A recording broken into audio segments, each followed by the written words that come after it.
Hello everyone, good evening and welcome to Roma Theory. This live stream is all about defenders and ultimately, again, defenders. Because in January, we need defenders. Ndika's leaving for AFCON. Smalling has got massive question marks when it comes to fitness. Kumbula is going to be back from a serious injury, which is going to take him time to get back and maybe even improve on the levels that he was prior to this injury. So it's definitely the section that we have to tackle the most in this January transfer window. And I'm not just speaking about centre backs, because I think we also need to tackle full backs, because full backs have major problems in this team.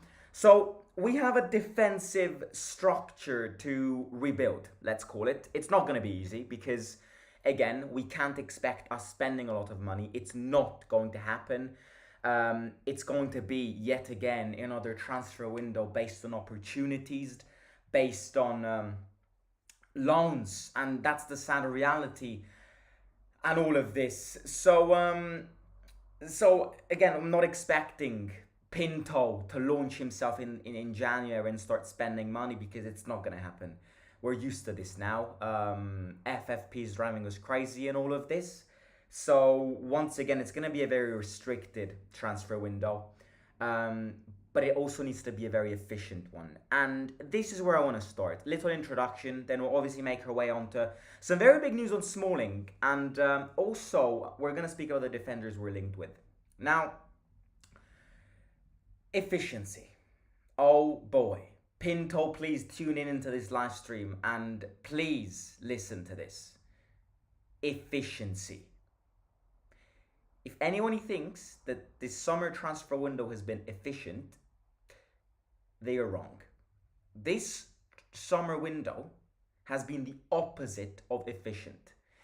It was a summer window which was based on the personal interests of our general director. And that's very, very wrong. And again, it's not just me saying that, it's Pinto admitting that, going into the press conference and saying, the reason why we bought Renato Sanchez is because I like him. If it's a failure, it's all my fault. And that suggests that it wasn't efficient. We based our signings on the interests and on the personal motives of a general director, which, yes, may have had little chats with the manager, but apart from Lukaku, Christensen definitely wasn't a signing that Mourinho asked for. Aouar, maybe, but I highly doubt so. Ndika, yes, I think Ndika has been a specific request from Mourinho. But apart from Ndika, Renato Sanchez wasn't. We all know that Mourinho didn't want Renato Sanchez. We all know that Mourinho preferred the likes of Kamada, who now went to our cousins. So it's just important to be efficient.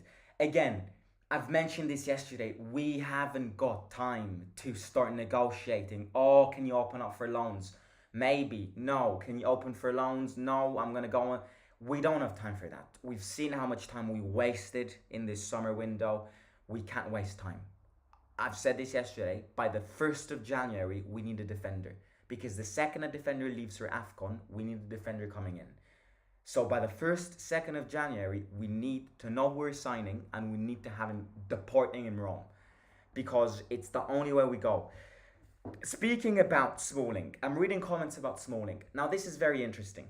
Eric, time to finish some P3 Chapter 7 homework. Oh, Eric. Piss off, Eric. Right. Smalling. Today we've got big news on the Smalling front, because apparently Smalling has accepted to take his medical recovery and rehab, so he will be back in December, which means that he will be back after the Udinese game, which is the last game in November. Now, I kind of want to laugh when I read this, because I'm like, wait, so you're telling me that for the past 3 months, Smalling refused to get his injury away from him? Because that's effectively what this means. If today newspaper articles are writing Smalling has accepted to get the medical treatment, then it means that for these past 3 months he refused to take medical treatments. And that's appalling, because that's just a lack of respect. This team pays you, this club pays you, and you refuse to improve your fitness, and therefore you're costing the team points because you're clearly our best defender. So that to me makes no sense. I don't know what he was thinking. I don't know what he was preparing. Magic potions at home, turmeric and black pepper potions to magically cure his injury. I don't know what Smalling was going through, but it is ridiculous that 3 months after he has accepted to take treatments. Um, it's not good enough. It means that he doesn't care. That's what it means. He doesn't care. Again, the Smalling question is a big question, because if he's back, we need to keep him. But if if his injury is gonna be persistent, then if the offer comes, we sell him in January. It's an opportunity to make money and also decrease the wage pay. I'm not saying we have to sell him in January, but it all depends on his injury. If his injury, now that he has accepted the treatment, is going to be fine and is going to be cancelled, then great. We can have Smalling back, and we can have Smalling starting week in and week out. But if this injury is a persistent injury, which kind of is always with him, then we could consider selling him, because he'll never be back, the player he was last year or 2 years ago. So Smalling is delicate. I want to see how he comes back before judging and deciding whether we need to sell him and make this opportunity or not. We need to see the condition and the shape Smalling comes back in. Because if the condition and the shape are good, then Smalling is our best defender by a mile. And we definitely need him, because if we can solidify our defense even more and improve on our attack, then that's another layer to our improvements. But regardless of Smalling back or not Smalling back, we need another defender, because Ndika's leaving for AFCON, and Kumbulla, to be honest with you, is not going to be back for a while. And even when he's back, he's not going to be... It's an ACL tear. We know players who are coming from ACL tears. It takes time. It takes a lot of getting it back adapted to playing, and we can't be wasting time. So we need another defender, and we've got names. These are obviously rumors, but we have names. Now, the first name is Kiwior. I was reading a comment from A. Juni, who says, "Is Kiwior coming?" Kiwior is the first player in this list, and I'd potentially add that it's the most tough one to get. Now, Kiwior is an Arsenal player. He played for Lo Spezia. He knows this league well. He's a young player. Arsenal paid 25 million to sign him, so the only feasible plan is a loan, and we wouldn't even be sure if Arsenal open up for a loan. I wouldn't mind him. I think he's good. He's young. We need to refreshen our team a bit from the dead wood. So it's the type of signing that I would make. But I am going to explain to you in 1 minute why I would prioritize other players rather than Kiwior. Now, there are players in this list, which we will speak about in a second, like Chalobah and Sarr. And they are coming from Premier League teams, but there's a big difference. Chelsea are in desperate need to sell Chalobah and Malang Sarr. Arsenal, Kiwior is a Premier League player, and Arsenal have said that if the offer comes, they will consider it. But they're not in an urgency to sell him, which only suggests to us that they're not going to open up for loans, and that second of all, if we try to start talks for loans, it's going to be a waste of time. Flashback to this summer, we wanted Scamacca. We were negotiating with the Premier League side. We wanted him on loan with an obligation, non-obligation, but overall it was a loan. How much time did we waste? How much time did we waste every day speaking about will they accept, will they not accept, will they refuse? We wasted at least 2 weeks negotiating with West Ham and trying to convince them to open up for loans, something which we didn't manage to do. That's not efficient. In January, we gotta be efficient. We can't waste time. So we can't go. We just can't afford to go to Arsenal and go, can you open up for loans? And then they won't. And then when they will, and we insist, because weeks are gonna go by. Weeks after weeks after weeks. And the defender won't come. So the only reason why I wouldn't sign Kiwior is because I know the complexity of the deal. I know the pain of negotiating with a Premier League side who isn't in an urgent need to sell his player, and thus the amount of time that we would waste, because I know this team far too well. I know our general director far too well. When Thiago Pinto insists on somebody, he can waste an entire year trying to negotiate, and then the year goes by and we won't have him. Efficiency, efficiency, and efficiency again. Kiwior is not going to be efficient because Arsenal are not going to open up for loans. But it is an option. Then, as I just mentioned, we've got the two opportunities coming from Chelsea. Trevoh Chalobah and Malang Sarr. Two players, young players. They fit that young profile defender that we're in need for and we're searching for to refreshen the entire team. But that's different because yes, Chelsea is a Premier League side, and it could be argued that negotiating with Chelsea is even tougher than negotiating with Arsenal because of the circulation of money that goes around that club. But they are in a way more desperate need to sell them because they have to clear that wage pay. Chelsea have got an immense wage pay, lads and lasses. So the more players they clear, the more money they can spend. And there are two opportunities coming from Chelsea. I'd argue that one of the opportunities is probably the best defender that we've been close and linked with, which is Chalobah. We've discussed him already. I think he's the perfect defender for us in terms of age, in terms of characteristics, in terms of experience, because yes, he's young, but he's played around very big players in a very big club, in a very big league. Malang Sarr is I'd call him I'd call Malang Sarr the Chalobah from Wish, in a sense that yes, he's young, but Chalobah's better. And yes, Chelsea can easily open up for loans with both Chalobah and Sarr, but ultimately Sarr is injury prone in compared to Chalobah. So we know how injury prone this team is. So if we have to buy another injury prone player, then I'd rather not buy anyone. My top pick would be Chalobah. And then we've got the last name, who is Dragozin from Genoa.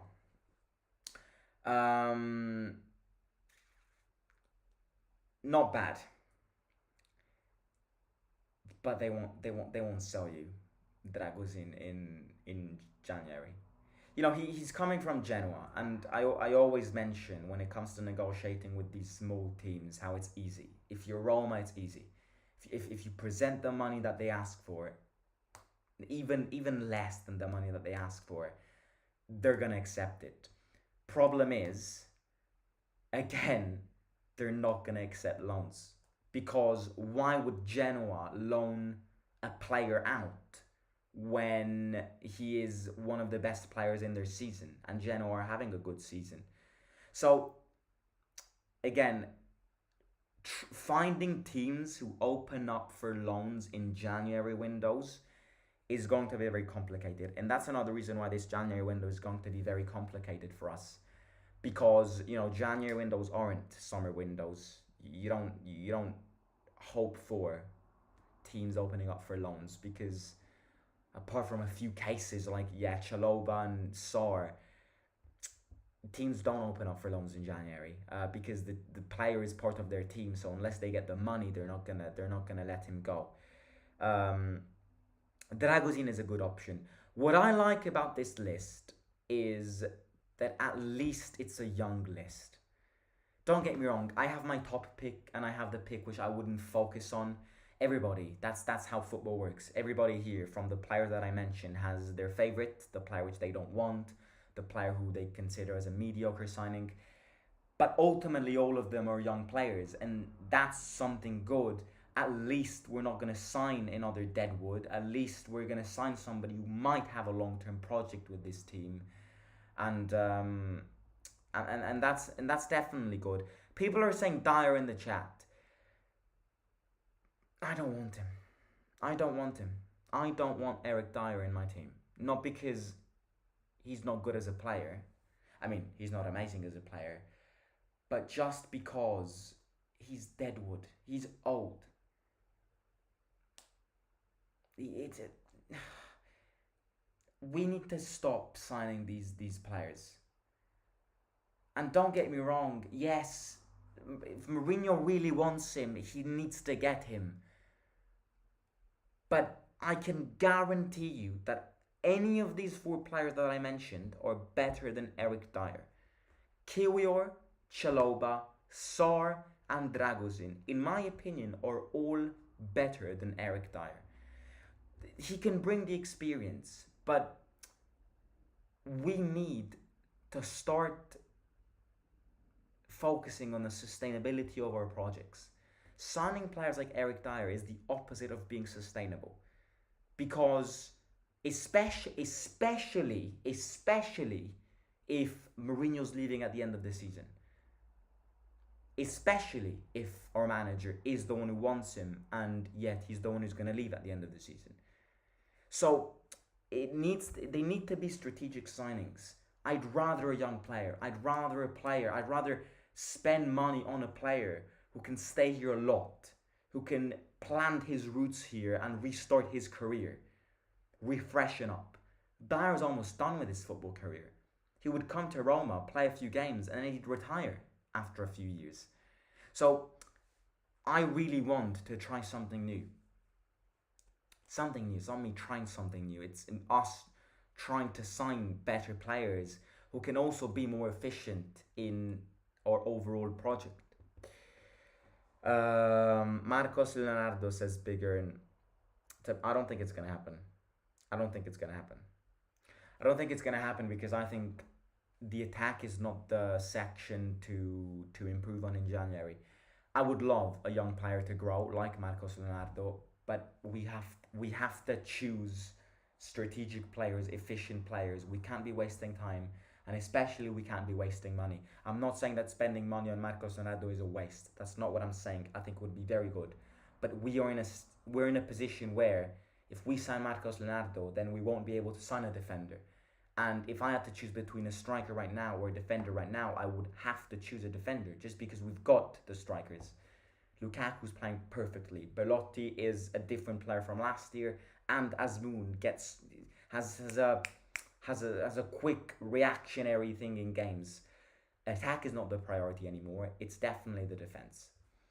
What do you think of Pirola from Sassuolo? Not a big fan. Do you think we can get Buongiorno? The great player. I would love to get him, but again, not in January. He's Torino's best player. So why would they sell him or loan him in January? It's not gonna happen. If to try and get Buongiorno, we need to wait for the summer, present the money that Torino wants, and then anticipate big teams. Otherwise, clip this. Buongiorno is going to be playing for Intro Juventus in the space of 3 years. I think Mourinho's favorite option is Eric Dyer from Spurs. Could be, but I wouldn't go for him. Negotiating with Chelsea might actually be easier. Aren't the directors sort of friends as we saw? That's a good point, actually. We should skip Premier League teams. It's tough league to bring players. We should go to small league teams. I agree. Even though the opportunities to sign Chalobah are vast, and I would definitely sign him. I think he's a great player. Yeah, Skur's date break is ACL, so he won't be available. Simo, how now it's international break? Please inform us how are our boys servicing for their countries. Don't know, mate. I think the international games are going to start tomorrow, I believe. I'm going to the stadium on Friday for the Italy game, so I'm going to vlog it. Right, I'm going to catch you tomorrow. If you enjoyed this live stream, don't forget to smash a like and subscribe to the channel. I want to see what you guys think. So as soon as this live stream ends, let me know in the comments of this video who your best favorite pick is, who you would avoid, and your situation and your thoughts on Smalling too. So yeah, if you want to go and check my reaction and personal opinion on Mazzarri becoming Napoli's new manager, make sure to go watch that video. I'm going to talk to you soon, and yeah, good night, have a good evening, and I'll talk to you all very, very soon. Good night, take care.